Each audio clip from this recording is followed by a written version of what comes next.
혹시 이런 생각 해보신 적 있으신가요? 예전에는 그렇게 재미있게 살았는데 요즘은 뭘 해도 시시하고 재미가 없네. 아침에 일어나도 몸이 여기저기 불편하고 하루하루가 그냥 똑같이 반복되는 것 같고 뭔가 허전하고 외로운 느낌이 드는 거죠. 그런데 말입니다. 정말 신기한 게 있습니다. 주변을 둘러보면 비슷한 나이, 어떤 분들은 훨씬 더 나이가 많으신데도 불구하고 눈빛이 반짝반짝하고 웃음소리가 밝고 걸음걸이가 가벼운 분들이 계시거든요. 심지어 같은 70대, 80대인데도 어떤 분은 10년은 더 젊어 보이고 어떤 분은 10년은 더 늙어 보입니다. 대체 뭐가 다른 걸까요? 돈이 많아서? 건강해서? 자식이 잘 커서? 아닙니다. 그것만은 아니에요. 저는 지난 몇 년간 이 질문에 대한 답을 찾기 위해 많은 어르신들을 관찰하고 인터뷰하고 연구했습니다. 그리고 놀라운 사실을 발견했습니다. 나이가 들어서도 행복한 분들에게는 분명한 공통점이 있었습니다. 그것도 정확히 5가지였습니다. 더 놀라운 건 이 5가지는 특별한 재능이 필요한 것도 아니고 많은 돈이 드는 것도 아니고 누구나 지금 당장 시작할 수 있는 것들이라는 겁니다. 오늘 이 시간 동안 여러분과 함께 그 5가지 비밀을 하나하나 풀어보겠습니다. 아마 여러분 중에는 이미 실천하고 계신 분도 계실 거예요. 그렇다면 오늘은 그게 얼마나 옳은 선택이었는지 확인하는 시간이 될 겁니다. 반대로 아직 시작하지 못하신 분이라면 오늘이 바로 새로운 인생의 시작점이 될 수 있을 겁니다. 그럼 지금부터 시작하겠습니다. 가장 강력한 첫 번째 비밀부터 함께 알아보시죠. 여러분, 오늘 몇 번이나 웃으셨나요? 한번 생각해 보세요. 오늘 하루 동안 진짜로 소리내서 웃은 게 몇 번이나 되나요? 혹시 한 번도 안 웃으셨나요? 놀라운 연구 결과가 하나 있습니다. 어린아이들은 하루에 평균 300번에서 400번을 웃는다고 합니다. 거의 2분에 1번꼴로 웃는 거죠. 그런데 성인이 되면 이게 급격하게 줄어듭니다. 하루 평균 15번 정도로요. 더 안타까운 건 60대, 70대가 되면 하루에 단 한 번도 웃지 않는 분들이 정말 많다는 겁니다. 아침부터 저녁까지 무표정하게 그냥 시간을 보내시는 거죠. 그렇다면 왜 이렇게 됐을까요? 나이가 들면서 웃을 일이 없어져서? 재미있는 일이 없어져서? 아닙니다. 정확히 말하면 웃을 거리를 찾지 않게 된 겁니다. 어렸을 때 생각해 보세요. 작은 것에도 웃고 별것 아닌 일에도 깔깔거리고 그랬잖아요. 그런데 나이가 들면서 점점 웃음의 문턱이 높아집니다. 이게 뭐가 웃겨? 이런 생각이 먼저 들게 되는 거죠. 하지만 늙어서도 행복하게 사는 분들은 다릅니다. 그분들은 능동적으로, 적극적으로 웃음을 찾아 나섭니다. 재미있는 일이 생겨서 웃는 게 아니라 웃기 위해서 재미있는 걸 찾는 거예요. 예를 들어볼까요? 어느 텔레비전 프로그램에서 이런 장면이 있었습니다. 80대 어르신들과 함께하는 퀴즈쇼였는데요. 진행자가 요즘 젊은 사람들이 쓰는 신조어를 문제로 냈습니다. 자만추는 무엇의 줄임말일까요? 정답은 자연스러운 만남 추구입니다. 그런데 한 어르신이 정말 자신 있게 외치셨어요. 자장면 만두 추어탕. 스튜디오가 완전히 웃음바다가 됐죠. 이 이야기를 듣고 여러분은 어떤 반응을 보이셨나요? 소리내서 웃으셨나요? 아니면 그게 뭐가 웃겨? 이렇게 생각하셨나요? 여기에 아주 중요한 차이가 있습니다. 행복한 사람은 이런 사소한 것에도 웃습니다. 그리고 친구한테 전화를 걸어서 야, 이거 들어봐 하면서 또 웃죠. 반면에 불행한 사람은 그게 뭐가 웃겨? 하면서 넘어갑니다. 무엇이 다를까요? 바로 웃으려는 마음가짐입니다. 웃음에 대한 과학적 연구들을 보면 정말 놀라운 사실들이 많습니다. 한 병원에서 우울증을 앓고 계신 70대 환자분들을 대상으로 실험을 했습니다. 환자분들을 두 그룹으로 나눴어요. 한 그룹은 매일 30분씩 코미디 프로그램을 시청하게 했고, 다른 그룹은 평소처럼 지내게 했습니다. 3개월 후 결과가 어땠을까요? 코미디를 본 그룹의 우울증 수치가 평균 40%나 감소했습니다. 약도 먹지 않고 말이죠. 그뿐만이 아니었습니다. 혈압도 낮아졌고 면역력도 높아졌습니다. 그냥 웃기만 했는데 말이에요. 왜 이런 일이 일어날까요? 우리가 웃을 때 몸에서는 엔도르핀이라는 물질이 나옵니다. 이게 천연 진통제 역할을 하는 거죠. 동시에 스트레스 호르몬인 코르티솔은 줄어듭니다. 어떤 연구에서는 한번 크게 웃는 게 15분간 조깅하는 것과 같은 운동 효과를 낸다고도 했습니다. 그런데 더 놀라운 사실이 있습니다. 진짜 웃음이든 억지 웃음이든 우리 뇌는 구별을 못한다는 겁니다. 거울 앞에서 억지로라도 하하하고 웃으면 뇌는 지금 기분이 좋구나 하고 착각합니다. 그래서 정말로 기분이 좋아지는 거예요. 실제로 어느 분은 이렇게 해서 우울증을 극복하셨습니다. 담당 의사가 특별한 처방을 내렸어요. 매일 아침 거울 앞에서 5분 동안 웃으세요.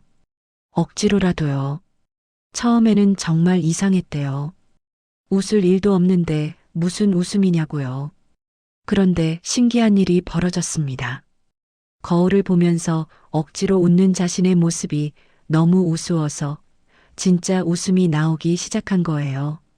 3주 후에 우울증 수치가 절반으로 떨어졌고 6주 후에는 거의 정상으로 돌아왔습니다.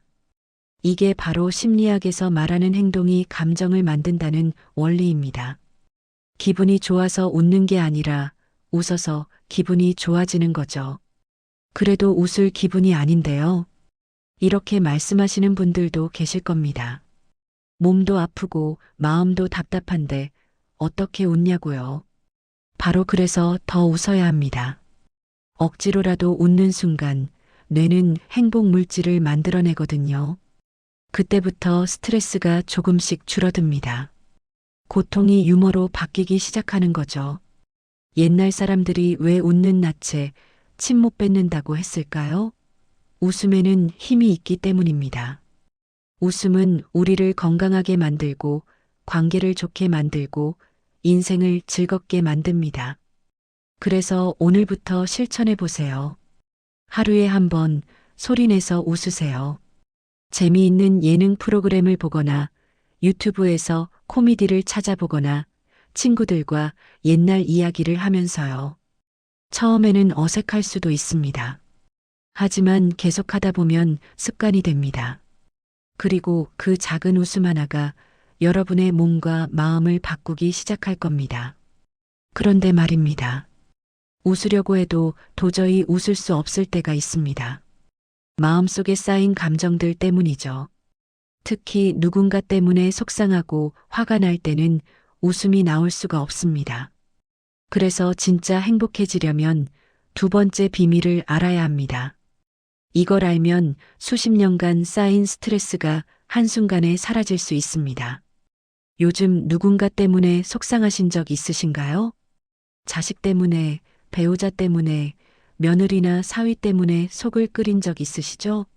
내가 이렇게 키웠는데, 내가 이렇게 해줬는데, 이런 말이 입에서 맴돌 때가 있으실 겁니다. 그런데 여기서 중요한 질문을 하나 드려볼게요. 우리는 왜 그렇게 속상할까요? 심리학에서 가장 중요한 발견 중 하나가 있습니다. 바로 기대가 클수록 실망도 크다는 법칙입니다. 우리가 스트레스를 받는 가장 큰 이유는 현실 자체가 아니라 현실과 기대 사이의 간격 때문이에요. 생각해 보세요. 자식이 내 뜻대로 안 돼서 속상한 건 내 뜻대로 되어야 한다는 기대가 있기 때문입니다. 배우자가 변하지 않아서 답답한 건 변해야 한다는 기대를 버리지 못해서 그런 겁니다. 그렇다면 늙어서도 행복하게 사는 분들은 무엇이 다를까요? 그분들의 두 번째 비밀은 바로 받아들이기입니다. 받아들이기의 핵심은 간단합니다. 세상이 내 뜻대로 안 되는 게 당연하다는 걸 인정하는 거예요. 사람도 상황도 모든 게 내 뜻대로 되지 않습니다. 그걸 깨닫는 순간부터 마음이 훨씬 편안해집니다. 자식을 한번 생각해 봅시다. 우리가 평생 키우고 가르쳤지만 이제 자식은 자식의 인생이 있습니다. 독립된 인격체예요. 내가 원하는 대로 살아야 할 의무가 없는 거죠. 배우자도 마찬가지입니다. 30년, 40년을 넘게 같이 살아도 생각이 다를 수 있습니다. 당연한 거예요. 나도 내 뜻대로 안 되는데 남이 내 뜻대로 될 리가 없잖아요. 60년, 70년을 사신 분들은 다 아실 겁니다. 사람은 잘 안 바뀝니다. 특히 나이 들수록 더 안 바뀌죠. 30년, 40년 넘게 함께 산 배우자가 갑자기 달라질 리 없습니다. 그런데 많은 분들이 아직도 상대를 바꾸려고 합니다. 이렇게 해, 저렇게 해 잔소리하시죠. 하지만 결과는 뻔합니다. 달라지는 건 없고 나만 속 터지는 현실이죠. 연구에 따르면 부부 갈등의 80%는 충족되지 않은 기대 때문에 발생한다고 합니다. 남편이 이렇게 해줬으면, 아내가 저렇게 해줬으면 하는 기대가 충족되지 않으면 우리는 실망하고 화가 나는 거예요. 그런데 애초에 기대를 하지 않으면 어떻게 될까요? 실망할 일도 없습니다. 더 놀라운 건 기대를 버리고 받아들이기 시작하면 오히려 상대방이 조금씩 변한다는 겁니다. 왜 그럴까요? 사람은 자신을 있는 그대로 받아주는 사람 앞에서 가장 편안해지기 때문이에요. 편안해지면 마음이 열리고 마음이 열리면 자연스럽게 상대를 위하는 행동이 나옵니다. 이게 바로 받아들임의 역설입니다. 바꾸려고 하면 안 바뀌고 있는 그대로 받아들이면 오히려 변한다는 거죠. 한 분의 이야기를 들려드릴게요. 67세 되신 분인데요. 평생 불만이 많으셨대요. 남편은 돈을 많이 못 벌고 친구들은 자랑질이 심하고 자식들은 명절 때나 얼굴 보고. 그런데 어느 날 생각을 바꾸셨대요. 그래, 남편이 돈은 좀 적게 벌어도 술 안 마시고 바람 안 피우잖아. 친구들이 자랑하는 건 그만큼 외로워서겠지. 자식들이 안 오는 건 그만큼 열심히 산다는 뜻이겠지. 이렇게 생각을 바꾸자 신기하게도 주변 사람들이 달라 보이기 시작했대요.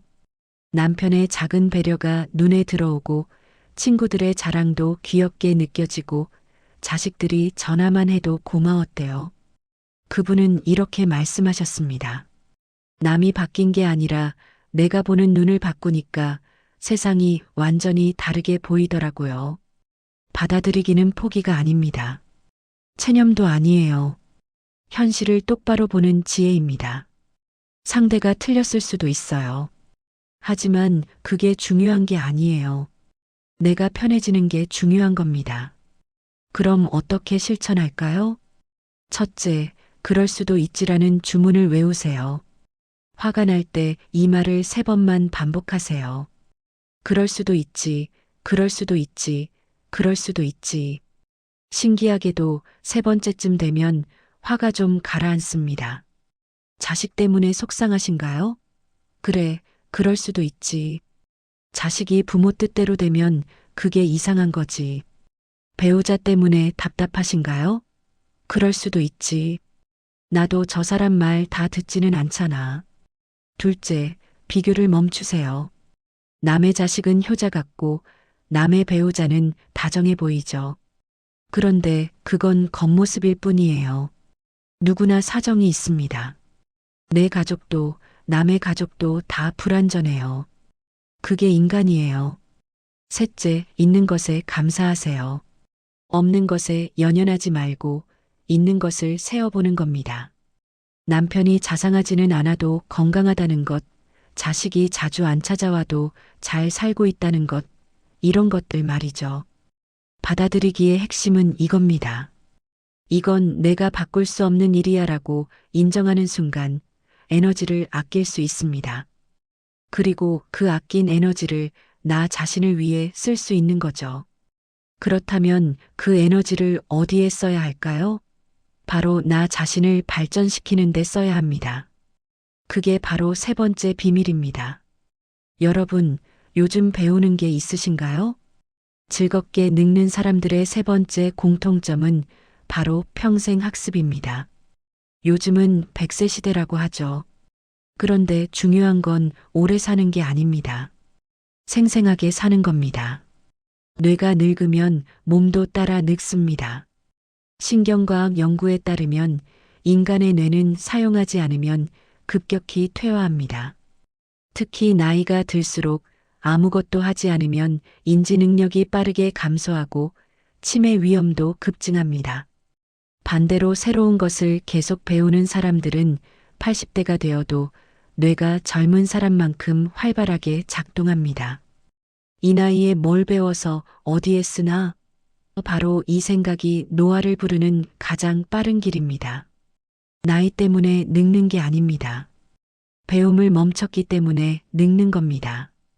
배움의 목적은 써먹기가 아닙니다. 배움 그 자체가 뇌를 살리고 삶에 활력을 불어넣어요. 신경과학자들은 말합니다.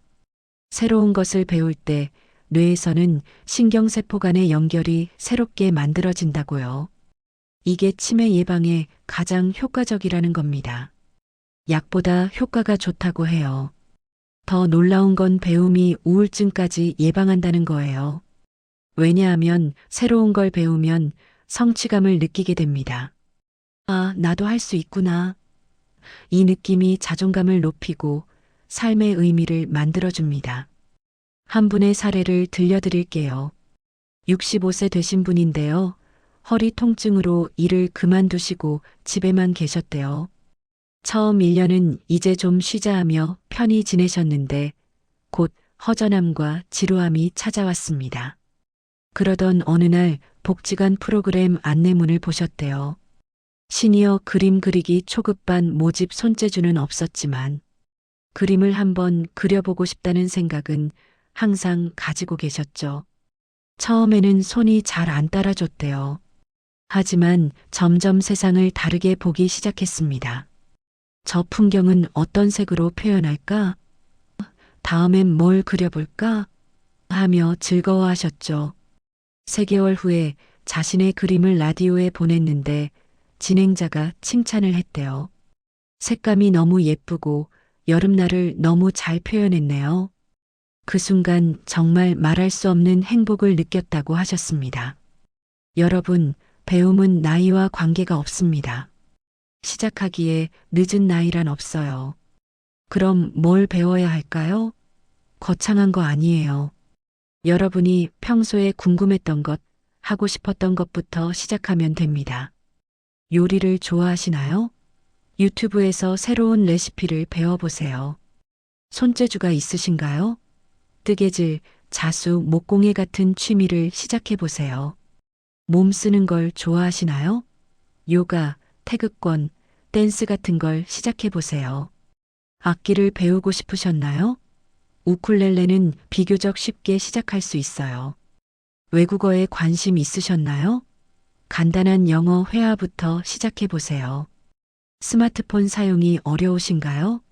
복지관에서 배울 수 있어요. 배움의 가장 큰 적은 나는 이제 늙어서 안 되라는 생각입니다. 그런데 뇌과학자들은 이렇게 말해요. 뇌는 죽는 순간까지 변할 수 있다. 80세, 90세에도 뇌는 새로운 걸 배울 수 있어요. 단지 젊었을 때보다 시간이 좀 더 걸릴 뿐이죠. 그런데 어차피 시간은 흐르잖아요. 1년 후에도 여러분은 1살 더 먹어 있을 겁니다. 그때 1년 전에 그거 배울 걸 하고 후회하실 건가요?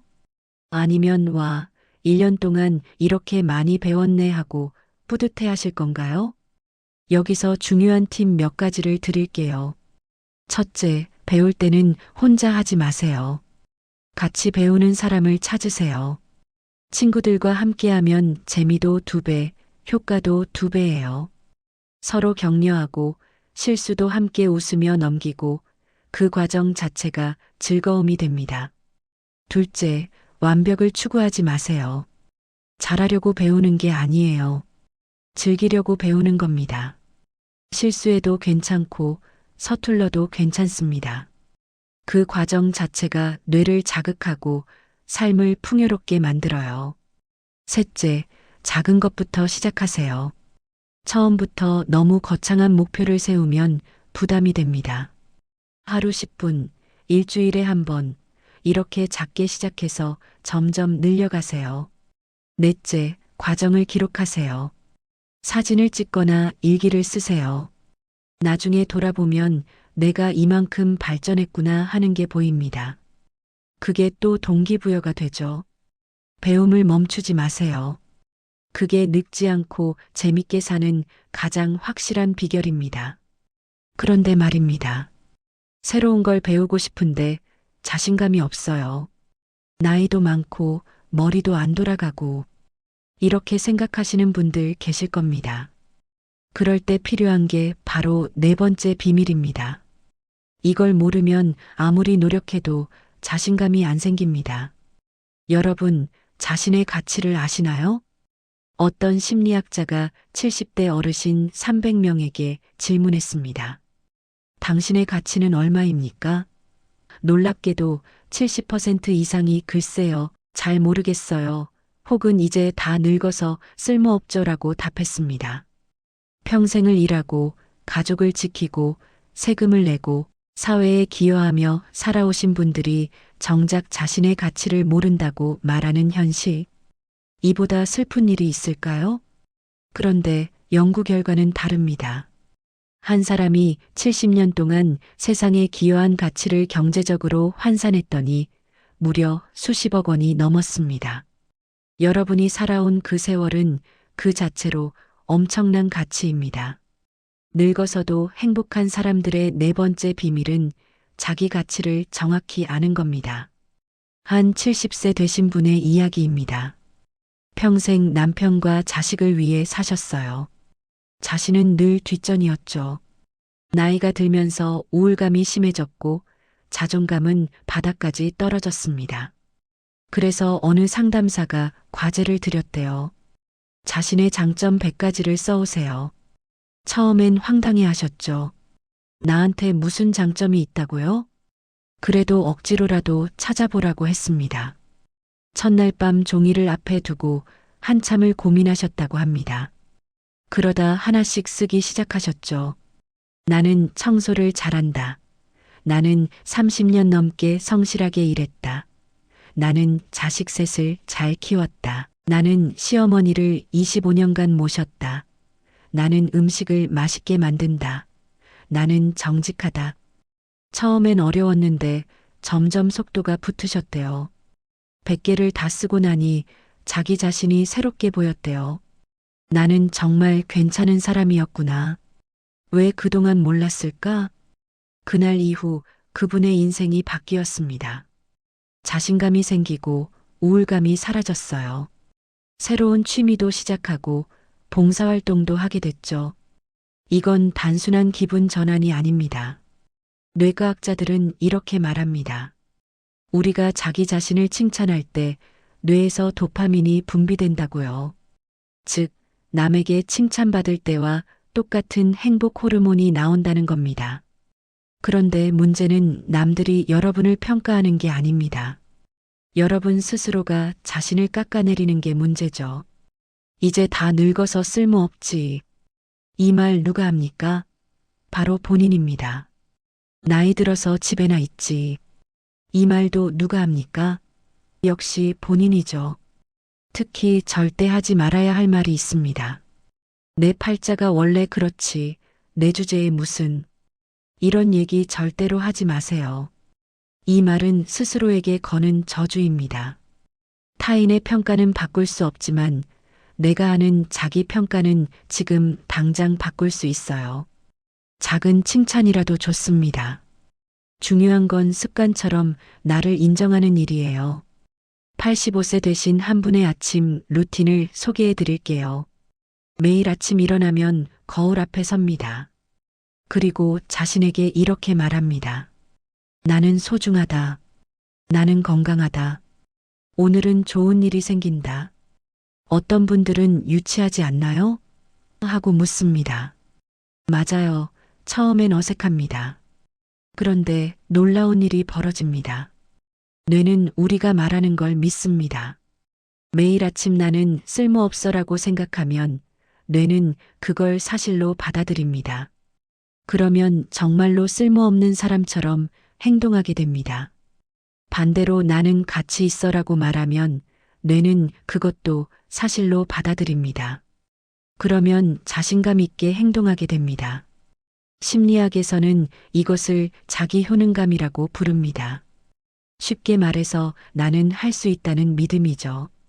이 믿음이 강한 사람은 도전하고 실패해도 다시 일어섭니다. 반대로 이 믿음이 약한 사람은 시도조차 안 하죠. 나이가 들수록 이 자기 효능감은 약해지기 쉽습니다. 몸이 예전 같지 않고 사회적 역할이 줄어들면서 나는 이제 안 되라는 생각이 굳어지죠. 하지만 자기 칭찬을 꾸준히 하면 이 자기 효능감이 다시 올라갑니다. 나도 할 수 있구나 하는 믿음이 생기는 거예요. 여러분, 지금 이 순간도 여러분은 가치 있는 존재입니다. 숨 쉬는 것만으로도 누군가의 부모로, 조부모로 존재하는 것만으로도 의미가 있습니다. 70년, 80년을 견뎌온 것, 그 자체로 이미 위대한 일입니다. 그런데 우리는 그걸 당연하게 여깁니다. 심지어 별거 아닌 일이라고 평가하죠. 그러면 안 됩니다. 여러분이 해온 모든 일은 존중받을 가치가 있습니다. 인정받아 마땅하고요. 누가 인정 안 해줘도 괜찮아요. 내가 나를 인정하면 되는 겁니다. 오늘부터 실천해 보세요. 거울을 보며 자신에게 좋은 말을 해주세요. 자신의 장점을 하나씩 찾아보세요. 작은 것이라도 좋습니다. 오늘 아침 일찍 일어났네. 식사를 맛있게 만들었네. 누군가에게 친절했네. 이런 작은 것들을 인정하고 칭찬하는 겁니다. 그런데 아무리 자신을 사랑해도 결국 인생은 관계 속에서 살아가는 겁니다. 아마 여러분도 가장 가까운 이 관계 때문에 제일 속 썩고 계실 겁니다. 마지막 5번째 비밀은 바로 이 관계에 관한 이야기입니다. 우리 집 남편은 로또야. 너무 안 맞아. 우리 집 아내는 정말 공감 가지 않으세요? 우리가 살면서 배우자와 제일 안 맞다고 느끼는 순간들 정말 많습니다. 한 심리학자가 결혼 50년 이상 된 부부 100쌍을 인터뷰했습니다. 그리고 놀라운 사실을 발견했습니다. 행복한 부부들의 비결은 많이 대화하는 것이 아니었습니다. 오히려 적당히 거리를 두는 것이었습니다. 어떤 분이 이런 농담을 했어요. 남편이 아내를 행복하게 하는 방법은 5가지래요. 예뻐해준다, 사랑해준다, 여행 보내준다, 용돈 준다, 칭찬해준다. 그런데 아내가 남편을 행복하게 하는 방법은 딱 한 가지래요. 뭘까요? 그냥 놔둔대요. 웃긴 농담 같지만 곱씹어 보면 이보다 더 지혜로운 말이 없습니다. 늙어서도 행복한 사람들의 마지막 비밀은 적당히 놔두는 지혜입니다. 한 70대 부부의 이야기입니다. 남편은 아침마다 동네 정자에 가서 친구들과 바둑을 둡니다. 아내는 복지관에 가서 노래교실에 참여합니다. 점심은 각자 해결하고 저녁에 집에서 만납니다. 주변 사람들이 물었죠. 부부가 왜 따로따로 지내요? 사이가 안 좋아요? 그랬더니 두 분이 웃으며 대답했습니다. 아니에요. 이렇게 떨어져 있으니까 저녁에 만날 때 반갑고 좋아요. 할 얘기도 생기고요. 이게 바로 성숙한 거리의 기술입니다. 함께 있으면서도 서로의 공간을 인정하는 것. 그게 오래가는 부부의 비결입니다. 남편이 원하는 게 뭘까요? 아내가 이것저것 챙겨주는 거 아닙니다. 그냥 놔두는 겁니다. 아내가 원하는 게 뭘까요? 남편이 로맨틱하게 대해주는 거 아닙니다. 잔소리 안 듣는 겁니다. 서로 놔두는 것. 이게 노년 부부의 지혜입니다. 한 80대 여성분이 이런 말씀을 하셨어요. 남편에게 하루에 3번만 말을 걸어요. 밥 먹어요, 약 드세요, 잘 자요.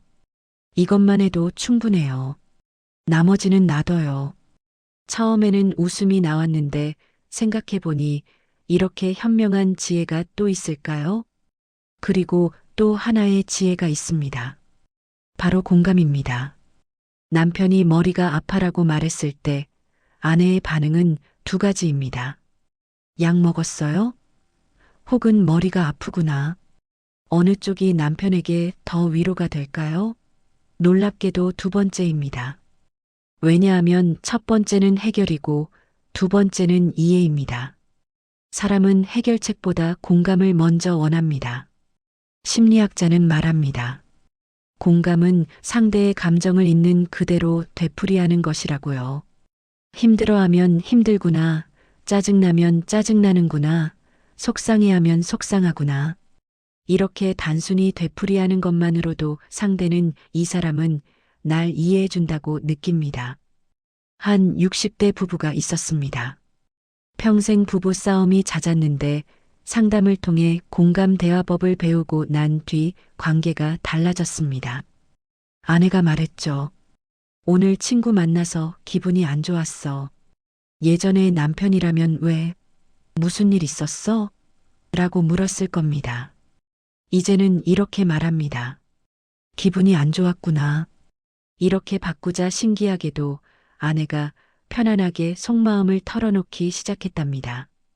해결책을 주려 하지 않고 그냥 들어주기만 해도 충분했던 겁니다.